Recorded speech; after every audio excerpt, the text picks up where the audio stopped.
নবী তিনি এই আয়াত দিয়ে পৃথিবীর মানুষকে এই মেসেজ দিতে চাইলেন যে আমার নবী যেরকম পৃথিবীর সব মাখলুকের জন্য, পৃথিবীর সমস্ত আসবাবের জন্য নবী, তাই আমার এই নবীর উম্মত যারা হবে তারাও পৃথিবীর সমস্ত মাখলুকের জন্যই দয়া এবং মায়ার সিদ্ধান্ত হিসেবে। আল্লাহ তাআলা বলেন, ওয়ামা আরসালনাকা ইল্লা রাহমাতাল লিল আলামিন। আল্লাহ তাআলা বলেন, ও আমার হাবিব, আমি কেবলমাত্র মুসলমানের জন্য আপনাকে রহমত বানাইনি, শুধুমাত্র মানুষের জন্য রহমত বানাইনি। আমি আল্লাহ আসমান জমিন সৃষ্টি করেছি, পৃথিবী সৃষ্টি করেছি, এই গোটা পৃথিবীর জন্য আমি আল্লাহ আপনাকে রহমত স্বরূপ পাঠিয়েছি। তাহলে বাবার যেই দায়িত্ব হয়, যেই মিশন হয়, সন্তানের দায়িত্ব হচ্ছে বাবার সেই মিশনকে কি করা, বাস্তবায়ন করা।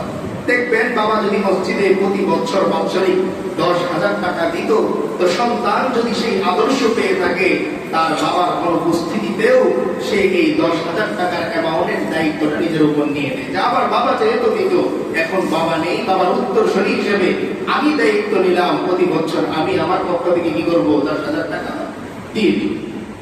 তো আল্লাহ তাআলা এই আয়াতের মধ্যে বিচক্ষণ বান্দাদের জন্য এই মেসেজ দিয়ে দিলেন যে আমার নবী যেরকম গোটা বিশ্ববাসীর জন্য রহমত, ঠিক তেমনি তার উম্মত যারা হবে তারাও এই বিশ্বের জন্য রহমত হবে।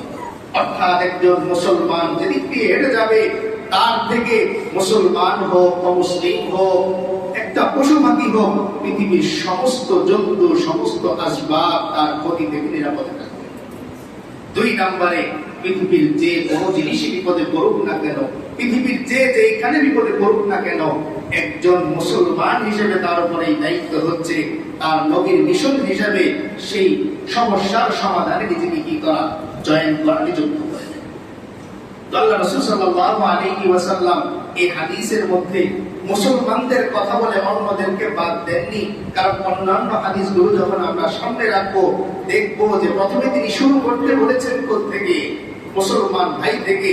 এরপর আস্তে আস্তে আমার হাত কেবল বাড়তে থাকবে, আমি কেবল বাড়তে থাকবো আর এগোতে থাকবো।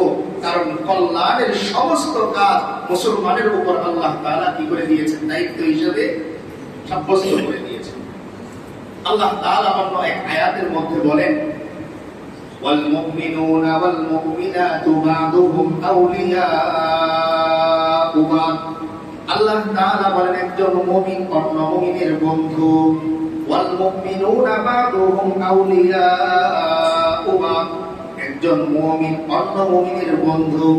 তাহলে বন্ধুত্বের সম্পর্ক কায়েম করে দিলেন এই আয়াতের মধ্যে। আগে যে আয়াত আমরা শুনলাম, সেই আয়াতের মধ্যে আল্লাহ তাআলা পরিচয় দিচ্ছেন কিসে, ভ্রাতৃত্বের, যে একজন মুসলমান আরেকজন মুসলমানের ভাই। কিন্তু কি মজার ব্যাপার, আজীব ব্যাপার, আজকাল সমাজের মধ্যে দেখা যায় যে আমার বন্ধু আমার ভাইয়ের চাইতেও বেশি আপন আমার কাছে।